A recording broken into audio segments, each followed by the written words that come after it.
We're not going to compete against New York, Chicago, Orlando, and Las Vegas. Those are much bigger facilities with much more rooms for hotels. But we knew we could compete against the Hartfords, the Grand Rapids, the Pittsburghs, and the Clevelands for regional conferences, as well as some of these other areas across the country where we're now getting national conferences where we didn't get them before. A bit of a "we told you so" from Erie County Executive Mark Poloncarz today, saying the multi-million-dollar investment in the downtown convention center has paid off with an uptick in conventions this summer and beyond.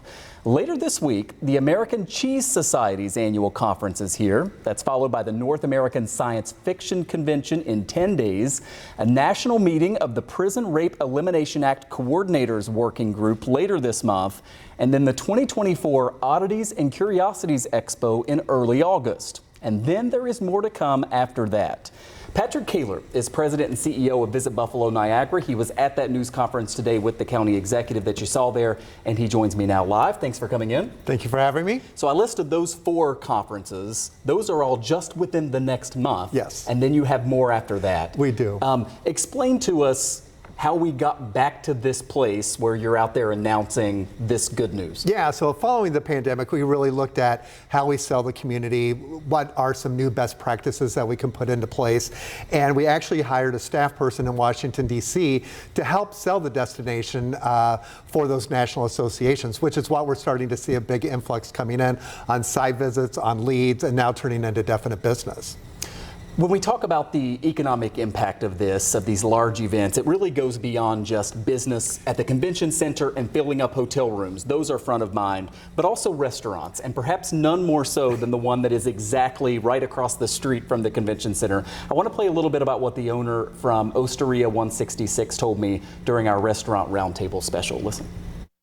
The number of people that we had pre-pandemic downtown, at least downtown, they substantially decreased the number of people in the offices. How many more people are working from? I don't have the statistics, but I can assure you it's 20 to 30% of these offices don't have as many people in it. The activity, the convention center is a huge piece of our business. It was a swath of 2.5 years with nothing. So they're building that back. That's encouraging. Yeah, definitely encouraging there. When I always like to approach stories like this, like the viewer watching at home, why do I care? Conventions, tourism, all this brings in a ton of tax revenue. Absolutely. And it brings in a ton of business for small businesses. How do you explain to people why this is important? Yeah, so just on the 9 pieces of business that we have coming into the convention center that are convention-based business, that's going to bring about 8,000 attendees. They're going to leave behind over $7 million in economic impact. Why that's important for our community is, like you said, that whole trickle down. These people are going to go to our restaurants, they'll go shopping, they'll go to a cultural institution, they may rent a car, so transportation is figured into that. All of these things have other implications, such as bed tax and sales tax. What's great about all of this is that the sales tax really helps the community and what the county is able to do to pay for other services within for all of our residents. Tourism actually supplies each household in Erie County about almost $600 tax relief.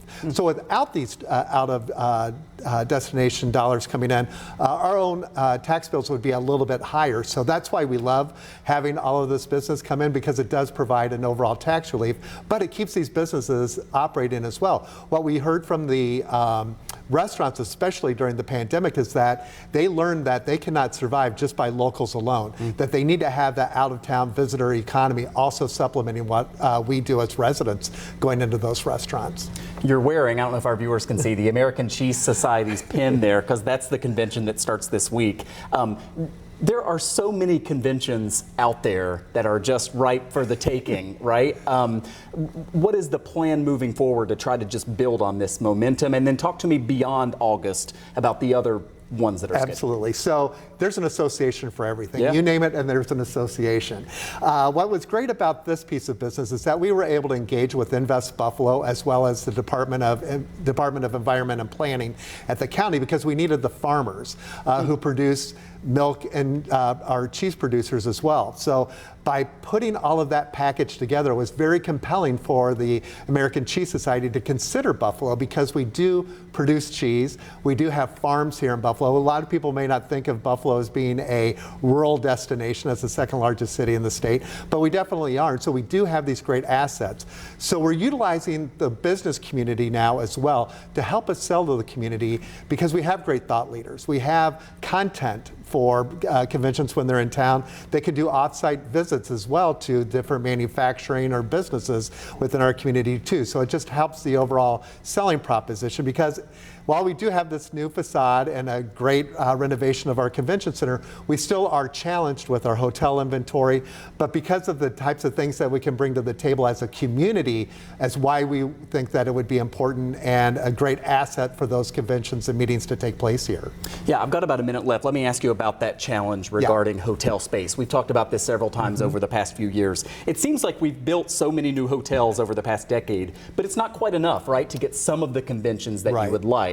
The Buffalo Grand, which is right next to Channel 7 here, closing was a big blow to that. Yes, that was a huge blow to us, because it was 500 rooms under one roof. So a meeting planner would sign a contract for those 500 rooms. Now with that being offline, and you said we did have a big influx of new hotels. Unfortunately, we really need a big hotel with lots of rooms under one roof, because a meeting planner only wants to sign a few contracts with hotels. So, but we do get creative, and when we do get a meeting planner that falls in love with Buffalo, such as the National Indian Educators Association that will be here in 25, they have 8 different contracts, only because they loved Buffalo. Otherwise, the other city that we were up against, 2 hotels and a connected convention center. But they loved what we were able to bring to the community with our relationship with the Senecas and everything else that they could experience when they're here in Buffalo in 25. More to come. Patrick Kaler, President and CEO of Visit Buffalo Niagara. Thanks so much for coming in. Thank you so much. Stuff.